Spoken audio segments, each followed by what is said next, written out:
Subscribed and fully paid up, और फिर मैंने बताया subscribe but not fully paid up. So these three things you have to show in notes to accounts while making the balance sheet. Balance sheet बनाते समय आपको ये चीजें notes to account में दिखानी है।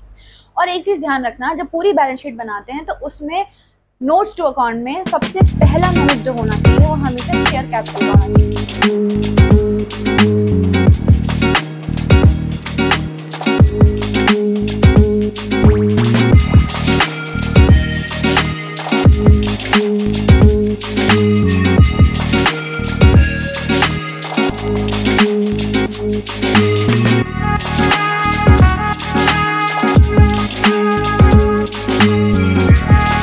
तो hello everyone, welcome to Aastha education और बेसिकली 12th। तो आज की वीडियो में जो मैं कवर करने वाली हूँ वो करने वाली हूँ बैलेंस शीट।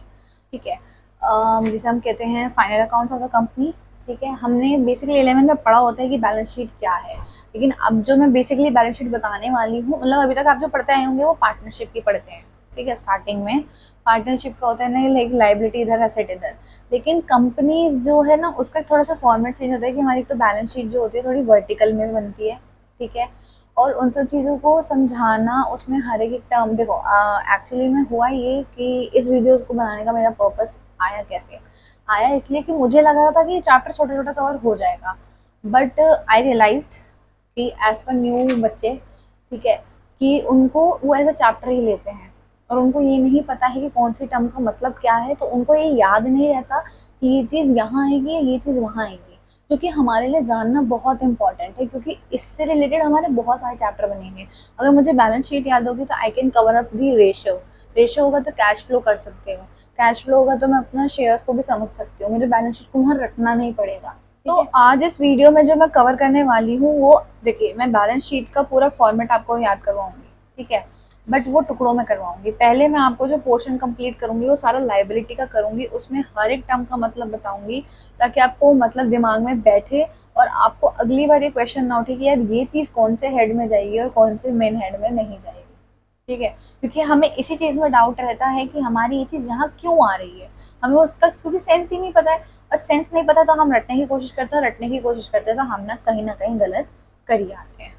ठीक है, जो कि हमें नहीं करना है, क्योंकि बैलेंस शीट एक हमारा बेस होता है जिससे हमारे 2-3 चैप्टर और समझ में आने होते हैं। क्लियर? तो बेसिकली आपको स्क्रीन पे यहाँ पे दिख रहा होगा कि जो बैलेंस शीट है, ठीक है, बैलेंस शीट को एक तो मैं टिप्स भी बताऊंगी कैसे कैसे याद करना है आपको उसको, और उसके हर एक सीक्वेंस में हर एक टर्म में चलेंगे। ठीक है, बेसिकली जो हमारे बैलेंस शीट को पहले तो एक मेन क्वेश्चन बनता है, वो वाइवा का भी होगा आपका, चाहे वो सीबीएसई हो चाहे वो आईएससी हो। ठीक है, कि कंपनीज की जो बैलेंस शीट का फॉर्मेट है वो कंपनीज एक्ट के किस पार्ट में है और किस स्केड्यूल में है। ठीक है, दोबारा बोल रही हूँ, क्वेश्चन क्या बनता है कि पार्टनरशिप, पार्टनरशिप, वो पढ़ाते पढ़ाते फ्लो बन गया है मेरा। तो बैलेंस शीट का जो कंपनीज का है, ठीक है, वो जो बैलेंस शीट है उसका जो फॉर्मेट डिफाइंड है कि इसके बाद यही आएगा, इसके अंदर यही आएगा, वो कहाँ पे दिया गया है। तो ये याद रखना है, part 2 of schedule 3, part 2 schedule 3 of companies act 2013। Clear है? क्या बोला मैंने? Part 2 schedule 3 of the companies act 2013 में ये चीज बताई गई थी कि ये हमारा प्रॉपर्ली बैलेंस शीट का पैटर्न है। क्लियर? और यही आपके चैप्टर का नाम भी होगा, लेकिन हम इसको छोड़ देते हैं। ठीक है, अब बैलेंस शीट में जो सबसे पहला वाला पार्ट आता है वो आता है मेरा लाइबिलिटीज का। ठीक है, first of all balance sheet is divided into 2 parts, one liabilities and another one is assets. तो लाइबिलिटीज को ना हम यहाँ पे लाइबिलिटीज नहीं लिखते, हम यहाँ पे जो मेन हेडिंग लिखते हैं वो लिखते हैं इक्विटी एंड लाइबिलिटीज। अब हमने 11th तक ये चीज पढ़ी होती है कि लाइबिलिटी लाइबिलिटी लाइबिलिटी। एक्चुअली में जो हम अकाउंटिंग इक्वेशन बेस पढ़ते हैं उसमें हमने पढ़ा होगा कि हम लिखते हैं equity is equals to assets. ठीक है, या equity plus liability equals to assets.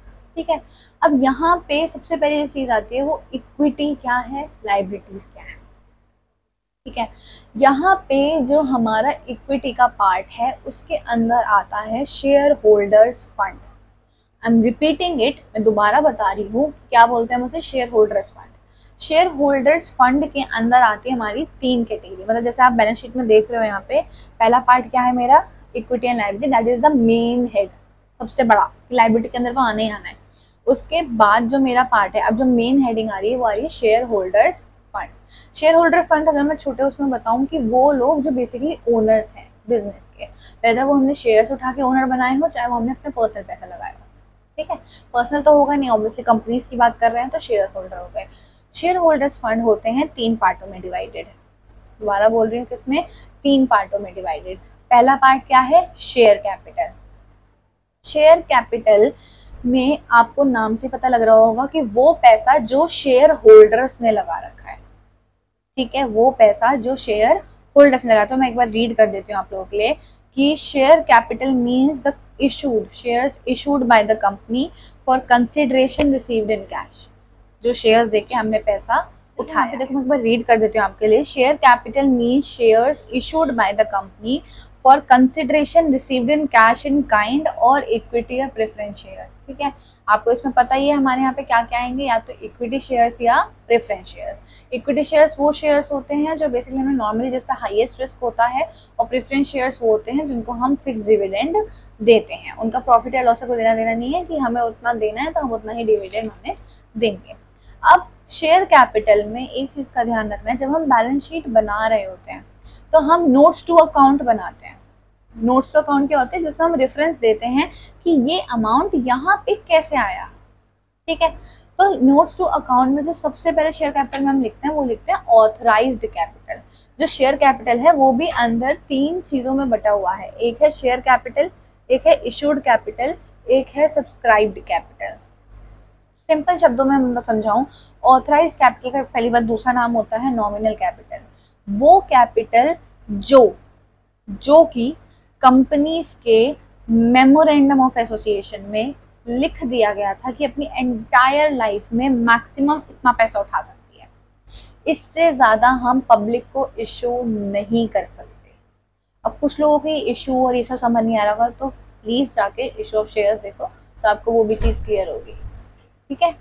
तो यहाँ पे जो ठीक है, अब हमने यहाँ पे क्या पढ़ा, हमने ये पढ़ा कि बैलेंस शीट में हमारा सबसे पहला पार्ट क्या है, equities and liabilities. Equities and liabilities में पहला पोर्शन है शेयर होल्डर्स फंड। उसके अंदर आती हैं 3 चीजें, share capital, reserves and surplus and money received against share warrants, ठीक है। बेसिकली अकॉर्डिंग टू सिलेबस आपका जो थर्ड पोर्शन है इसका कोई काम नहीं है, क्लियर है, इसका कोई काम नहीं है। फिर भी हम पढ़ेंगे इसका मतलब क्या है, क्योंकि आपसे कई बार उसका मीनिंग पूछा, तो जिस चीज का कोई काम नहीं होता उसका मीनिंग जरूर पूछ लेते हैं, ठीक है।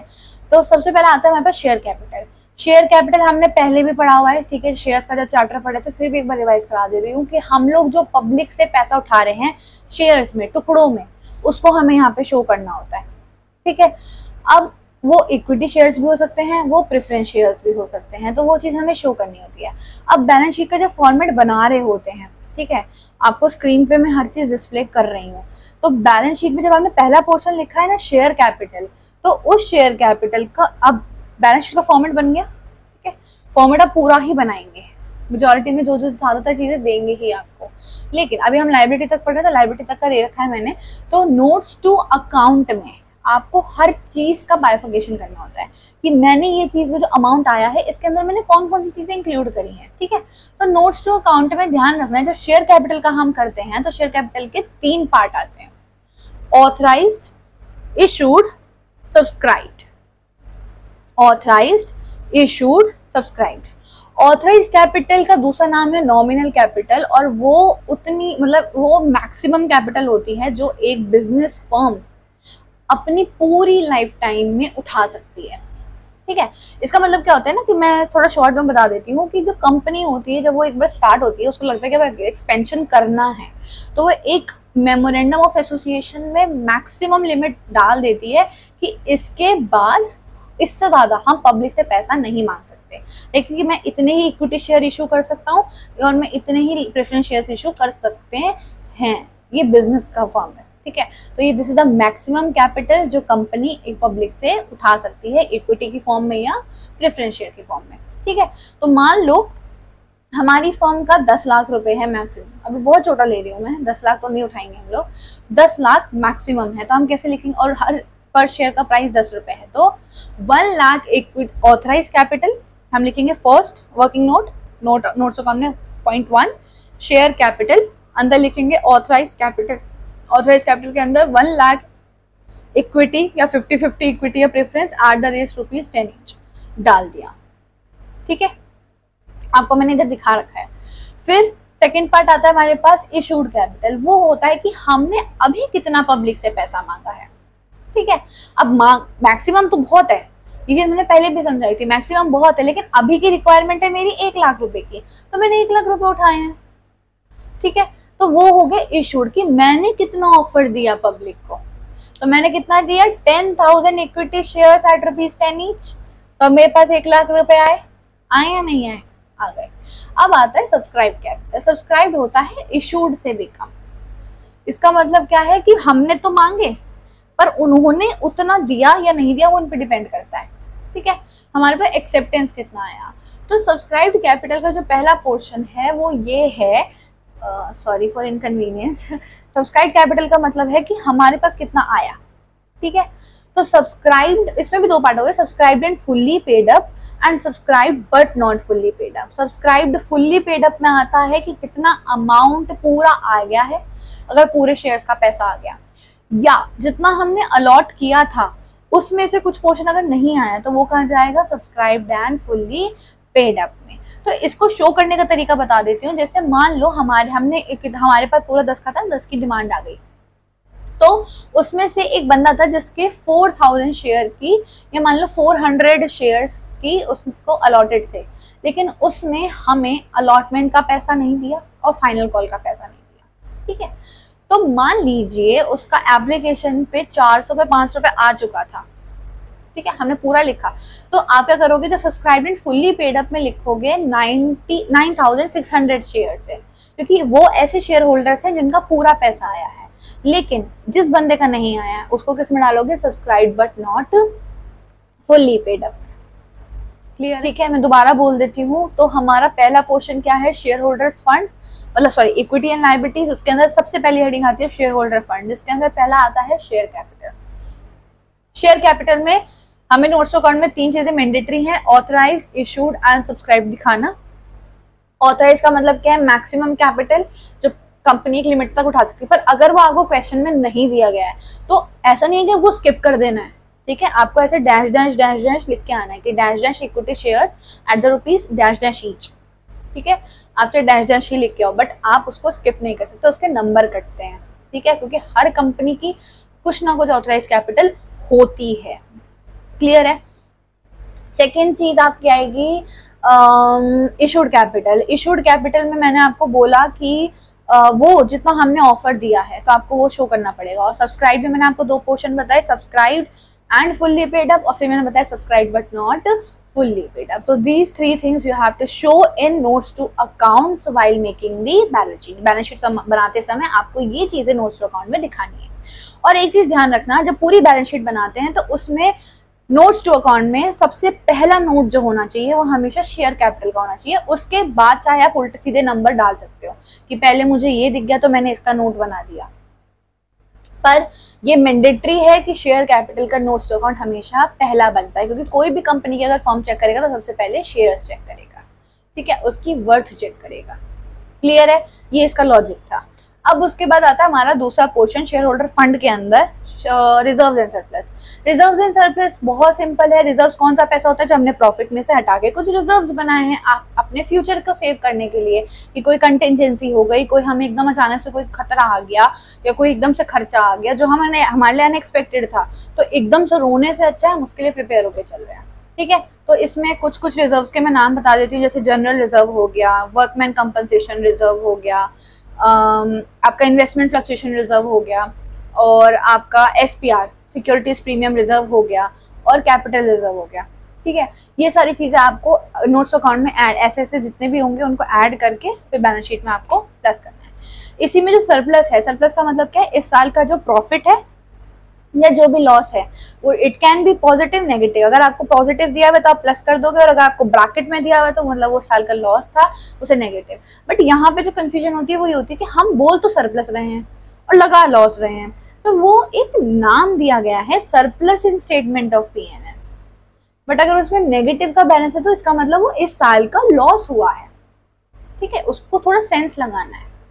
क्लियर है ये चीज। इसमें जो थर्ड पार्ट है वो है money received against share warrants. Money received against share warrants को अगर मैं बहुत सिंपल टर्मों में समझाऊं तो वो ये है कि एक फाइनेंशियल स्टेटमेंट है जिसको हमने ये बोला कि इस पर्टिकुलर डेट पे, इस पर्टिकुलर टाइम पे, इस पर्टिकुलर डेट पे आपके जो भी चीज है, आपका डिबेंचर होल्डर्स हो, प्रेफरेंस शेयर होल्डर्स हो, आपको इक्विटी शेयर्स में कन्वर्ट करा जाएगा, ठीक है।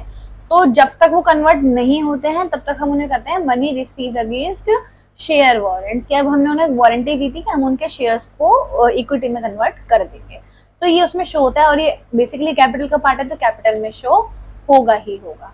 क्लियर है ये तीनों चीजें। तो मैंने आपको तीनों चीजें बता दी। पहला पार्ट के ही थोड़ा सा आपको इसमें कोई हिंट है, इसमें मतलब निमोनिक्स नहीं यूज हो पाएंगे, तो ये बहुत सिंपल है। पहला बोला शेयर होल्डर्स एंड फंड्स, उसमें आया share capital, reserves and surplus, and third part money received against share warrants.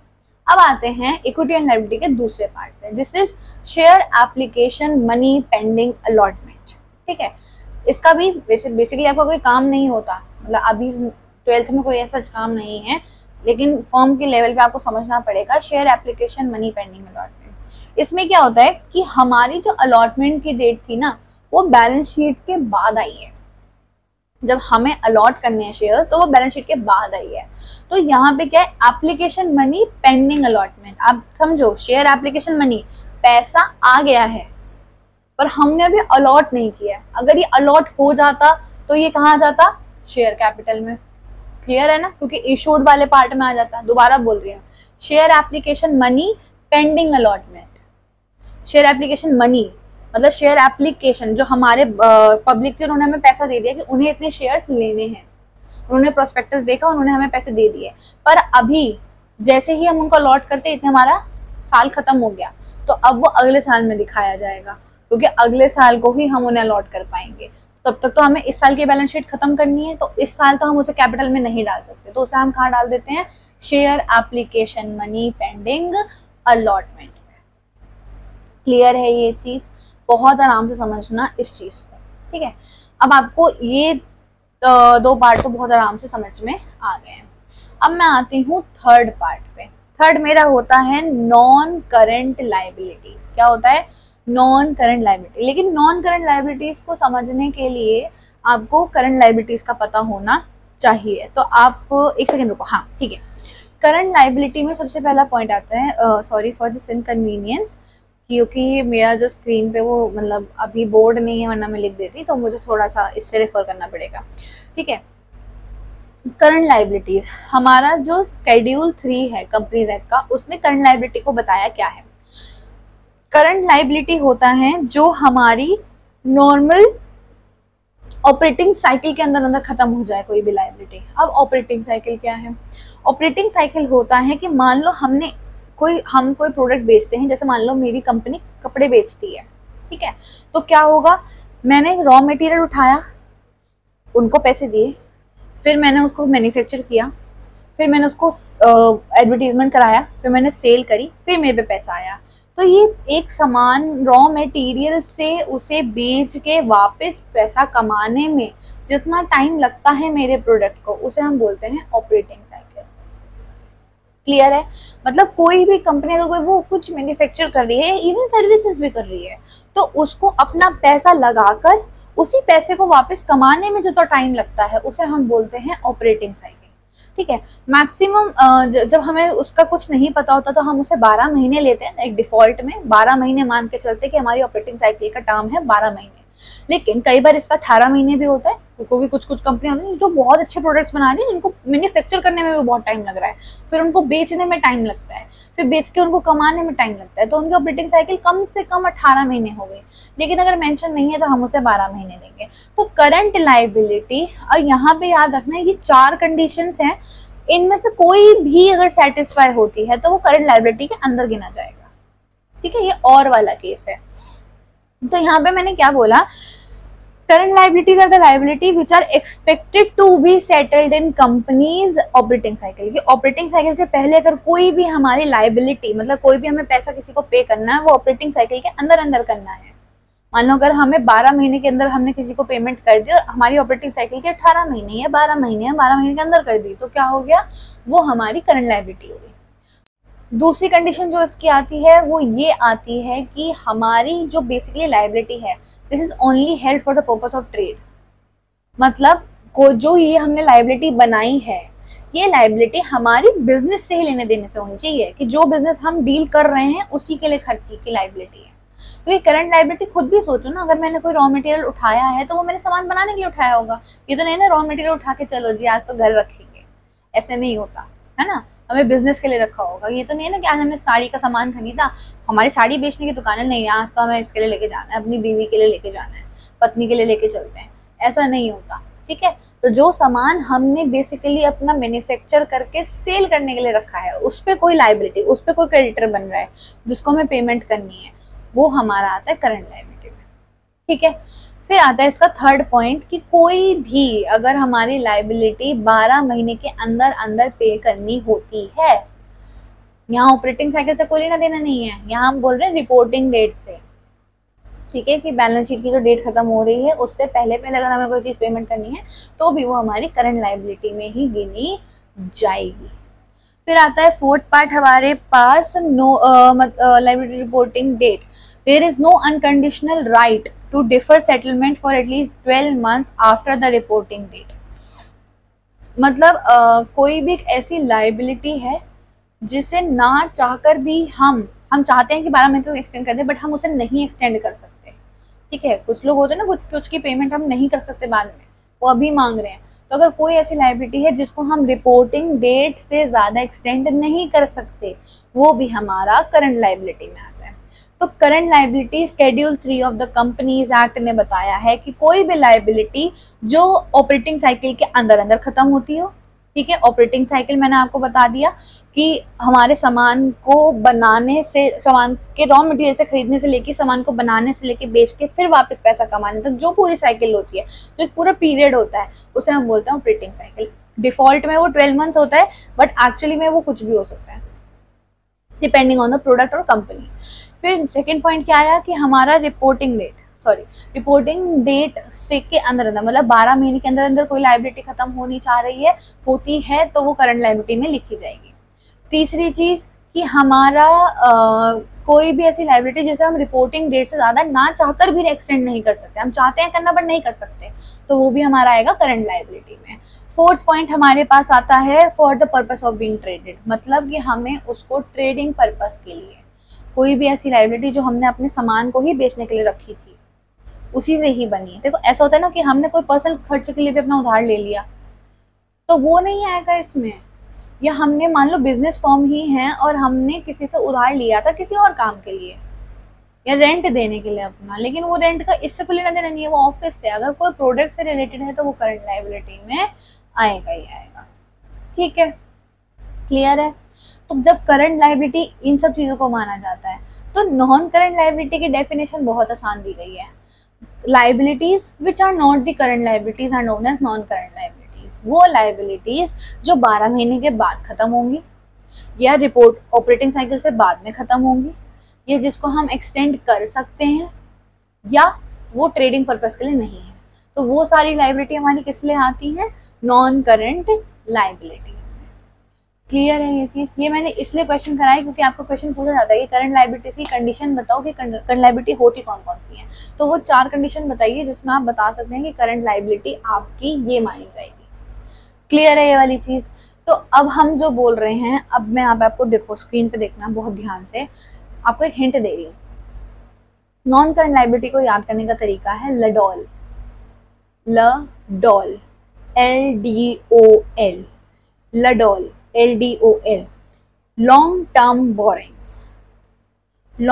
borrowings, deferred tax liability, other non-current liability, long term provisions। Clear है, दोबारा बोल दे रही हूँ, लॉन्ग टर्म बोरोइंग्स, फिर लडॉल है तो डी डेफर्ड टैक्स पेबल या liability, फिर अदर नॉन करेंट लाइबिलिटी और फिर लॉन्ग टर्म प्रोविजंस। ठीक है, अगर मैं इसको करंट पे ले आऊं तो वो बनता है सटॉस। क्या बनता है? सटॉस। लडॉल, सटॉस, सटॉस, STOS। अब जो आपने वहां लॉन्ग टर्म में बोला था शॉर्ट में कर दो। जैसे लडॉल का L क्या था? लॉन्ग टर्म बोरिंग्स, तो S में क्या आएगा? Short term borrowing. वहां था डेफर्ड टैक्स लायबिलिटी, हाँ ये थोड़ा अलग होगा। फिर सटॉस में T तो ट्रेड पेबल्स, वहां अदर नॉन करंट लायबिलिटी, यहाँ अदर करंट लायबिलिटीज। फिर वहां लॉन्ग टर्म प्रोविजंस, तो यहाँ पे शॉर्ट टर्म प्रोविजंस। तो लडॉल और सटॉस का थोड़ा मेल जोल के पढ़ सकते हो। ठीक है, जो लॉन्ग में जा रहा है वही शॉर्ट में जा रहा है, बस लॉन्ग की जगह पे शॉर्ट आ रहा है। बस डी और टी में अंतर है, बाकी सेम है।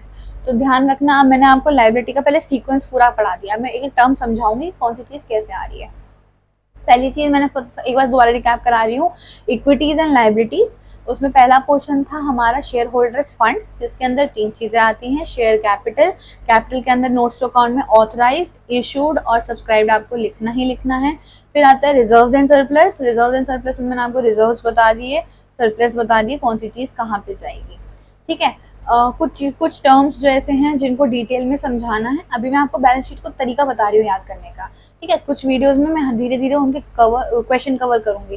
बेसिकली ये चैप्टर ऐसा नहीं है कि मैं इसको एक साथ कंपाइल कर सकूं। ठीक है, तो टुकड़ों टुकड़ों में मैं क्या करूंगी कि पहले अभी मैं आपको पहले लायबिलिटीज याद करा दूं कौन कौन सी सीक्वेंस में आती हैं, फिर बैलेंस शीट का असेट पोर्शन याद करा दूं, फिर उसके बाद मैं थर्ड वीडियो में आपके साथ क्वेश्चन शेयर करूंगी जो बेसिकली एग्जाम्स में पूछे जाते हैं। तो आप प्लीज एक बार पूरा वीडियो देखना, क्योंकि अगर आपका सीक्वेंस टूट गया तो आप आंसर नहीं कर पाओगे। क्लियर है? मुझे भी कोई प्री डिफाइंड नहीं है, बट हाँ आई कैन टेल यू कि हाँ मेजर क्वेश्चन ये हैं। ठीक है, तो मुझे क्या, हाँ तो I will come to the point कि हाँ हम कर रहे थे रिजर्व एंड सरप्लस। फिर हमारे पास क्या आता है? Share money received against share warrant, जिसमें मैंने आपको बताया था कि हमने वारंटी दी है कि हम इसको इक्विटी शेयर्स में कन्वर्ट करने वाले हैं, तो उन पैसों को हम वहां पे रखते हैं। फिर सेकंड पॉइंट आता है share application money pending allotment, जो मैंने बोला कि अलॉटमेंट की डेट बैलेंस शीट के बाद आएगी, तो इसलिए अभी उसको हम उसमें डाल देते हैं, अगले साल वो कैपिटल का पार्ट बन जाएगा। क्लियर है? फिर थर्ड आया नॉन करेंट लायबिलिटी, जिसमें हमने पढ़ा लडॉल, लडॉल। तो L long term borrowings, D deferred tax liability, O other non current liability, L long term provision. फिर हमने पढ़ा करंट लायबिलिटी, जिसमें हम पढ़ेंगे सरटॉस, सरटॉस तो short term borrowings, trade payables, other current liabilities and short term provisions. Clear है ये वाली चीज? ये बैलेंस शीट का पूरा सीक्वेंस आया। अभी हमने सेकंड पॉइंट तक तो पूरा कंफर्म कर लिया कि इसमें ये चीजें आती हैं और ये हमें लिखना होता है। ठीक है, अब मैं आपको जरा बताती हूँ कि नॉन करंट लायबिलिटी की जो ये सब हेडिंग्स हैं, इनके अंदर क्या क्या आता है, कि हमें लॉन्ग टर्म बोरिंग्स में क्या काउंट करना है, हमें डेफर्ड में क्या लिखना है। तो अब जो मैं आपको बताने वाली हूँ वो है, देखो नॉन करंट लायबिलिटीज में सबसे पहली चीज मैंने क्या पढ़ी? लडॉल। तो लडॉल में था long term borrowings. Basically long term borrowings में हमारे पास 5 चीजें ऐड होती हैं। ठीक है, लॉन्ग टर्म बोरिंग समझना वो वाले लोन्स जो हमारे 12 महीने के बाद खत्म हो गए, कोई ऐसी लायबिलिटी जो मुझे रिपेबल है 12 महीने के बाद। ठीक है, इसमें सबसे अच्छा एग्जांपल आता है बॉन्ड्स या डिबेंचर्स का। डिबेंचर्स हम हमेशा 12 महीने से ज्यादा के लिए लेते हैं, तो हम जब डिबेंचर का वैसे बेसिकली चैप्टर भी पढ़ते हैं, जब भी करते हैं तो उसमें भी हमें ये चीज समझाई जाती है। फिर है पब्लिक डिपॉजिट, कोई भी हमने पब्लिक से पैसा उठाया, अब इसे शेयर्स में काउंट मत करना, शेयर्स नहीं दिए हैं हमने, लेकिन पब्लिक से बहुत ज्यादा पैसा उठाया जो हमें 12 महीने के बाद वापस करना है, तो पब्लिक डिपॉजिट। फिर है premium payable on redemption of debenture. अब हम ये कुछ चीजें तो हम अभी समझ नहीं आएंगे, धीरे धीरे आएंगे जब हम डिवेंचर पढ़ेंगे। तो premium on redemption of debenture अब थोड़ा क्लियरली समझा देती हूँ। जब हम डिवेंचर इशू करते हैं वो भी शेयर्स की तरह होते हैं, बट वो एज अ लोन देते हैं, मतलब उसमें फिक्स्ड पीरियड होता है कि इस समय पे हमें पूरा पैसा वापस करना है, इतने इतने पे हमें इंटरेस्ट देना है, वो सब चीजें। तो इसमें जब हम कुछ लोगों का वापस डिवेंचर उठा लेते हैं और उस पर हम कहते हैं प्रीमियम देना है, तो वो कहाँ पे शो होता है? लॉन्ग टर्म बोरिंग्स में। फिर आता है हमारे पास term loans from banks, term loans from banks and other parties, मतलब कोई लॉन्ग टर्म लोन मतलब कोई लंबे समय के लिए हमने कोई लोन लिया है। ठीक है, टर्म लोन हमने इको में भी पढ़ते हैं, इकोनॉमिक्स में पढ़ते हैं कि हमारा लॉन्ग टर्म लोन है, कोई बड़े समय के लिए हमने लोन लिया है, तो वो वाली चीज होगी। फिर आता है other loans and advances. Other loans and advances like कोई भी लोन, ऐसा कोई भी लोन हमने लिया है बट वो भी 12 महीने से ज्यादा का बिजनेस के पर्पज के लिए लिया है, तो अदर लोन्स एंड एडवांसेस में तो 5 चीजें कौन कौन सी हैं हमारे पास? Bonds, debentures, public deposits, premium on redemption of debenture, term loans and advances and other loans and advances. Clear है? फिर आता है हमारे पास deferred tax liability. Deferred tax liability को मैं आपको समझाती हूँ। देखो होता क्या है कि हम लोगों की एक अकाउंटिंग इनकम चल रही होती है, जो हम लोग अपनी बुक्स ऑफ अकाउंट्स में इनकम दिखा रहे होते हैं, लेकिन टैक्सेबल इनकम में कुछ ना कुछ चीजें ऐसी होती हैं जो डिडक्ट हो जाती हैं, कुछ चीजें डिडक्ट नहीं होती हैं। तो जो चीजें डिडक्ट हो जाती हैं उसके हिसाब से हमारी अकाउंटिंग इनकम तो ज्यादा है लेकिन टैक्सेबल इनकम कम है। तो जब हमारी अकाउंटिंग इनकम किसी साल में टैक्सेबल इनकम से ज्यादा होती है, मतलब ये अकाउंटिंग इनकम है, मैं हाथ दिखा रही हूँ, अकाउंटिंग इनकम है, ये टैक्सेबल इनकम है, ये बैंड वाली अकाउंटिंग इनकम है, ठीक है, ये मेरी ज्यादा है। तो टैक्सेबल इनकम अगर कम है तो ये जो डिफरेंस आता है इन दोनों के बीच में वो कहाँ आएगा? डेफर्ड टैक्स लायबिलिटी में। ठीक है, ठीक है। फिर हमारे पास आता है अदर नॉन करेंट या other long term liabilities. Other long term liabilities में हमारे पास देखो बेसिकली जो हमारे शॉर्ट टर्म में आएगा ना अदर करंट लायबिलिटीज में, वही मेरा लॉन्ग टर्म में भी आएगा, पर बस पीरियड का डिफरेंस है। अगर वो 12 महीने के अंदर अंदर खत्म होगा तो वो मेरा करंट में जाएगा, अगर मेरा 12 महीने से ज्यादा में होगा तो वो लॉन्ग में आएगा। ठीक है। अदर लॉन्ग टर्म लायबिलिटीज में 2 एग्जाम्पल हैं। Trade payables. ट्रेड पेबल्स में जैसे हमारे क्रेडिटर्स हो गए और बिल्स पेबल हो गए। तो क्रेडिटर्स और बिल्स पेबल अगर 12 महीने से ज्यादा वाले हैं, अगर क्वेश्चन में लिखा होगा कि 12 महीने से ज्यादा देना है तभी आएगा हमारा यहाँ पे, अदरवाइज ये शॉर्ट टर्म में ही जाएगा। ठीक है, अदर जो करंट लायबिलिटी में ही जाएगा। ठीक है। फिर हमारे पास आता है लॉन्ग टर्म प्रोविजन। प्रोविजंस होते हैं कि हमने इसमें भी वही करते हैं कि हम कुछ पैसा रख देते हैं साइड में टू मीट दी एक्यूरेसी और हमारी कुछ लायबिलिटी बनाने के लिए, और ये फिक्स होता है कि इसकी कोई रीजनेबल एक्यूरेसी नहीं है। तो इसमें हमारे 2 एग्जांपल्स हैं। मैं आपको मतलब इसमें हर चीज़ तो नहीं पढ़नी होती है ना, आपको याद रखना है कौन सी चीज़ कहाँ जा रही है। बेसिकली अगर बैलेंस शीट का क्वेश्चन आता है तो उसका थ्योरी का तो 2-3 नंबर का ही आएगा, लेकिन प्रैक्टिकली जो सॉल्व करना होगा उसमें आपको बस ये पता होना चाहिए कौन सी चीज़ कहाँ जा रही है। तो यहाँ पे आता है provision for gratuity and provision for earned leave. Provision for gratuity, provision for earn leave आता है आपका लॉन्ग टर्म प्रोविजन के अंदर। क्लियर है? जब मैं क्वेश्चन कराऊंगी तो वो बहुत अच्छे से समझ में आएगा हर एक चीज़, लेकिन अभी मैं आपको जो चीज़ याद करा रही हूँ उसको मुंह बोली याद करो, क्योंकि अगर दिमाग में बैठेगा ना तो ध्यान रहेगा। क्लियर है? मैं दोबारा रिकैप करा रही हूँ। नॉन करंट लायबिलिटी के अंदर आता है लडॉल, जिसमें आता है long term borrowing. Long term borrowing में हमने 5 चीज़ें पढ़ी थी। कौन कौन सी आती हैं? हमारे पास पब्लिक डिपॉजिट, हमारे पास टर्म लोन्स एंड एडवांसेस, हमारे पास कोई other long term loans and advances हैं, premium for redemption on debenture, हमारे डिबेंचर्स और हमारे बॉन्ड्स, ये सब चीज़ें आती हैं। फिर हमने पढ़ा हमारे पास आता है डी, डेफर्ड टैक्स लायबिलिटी।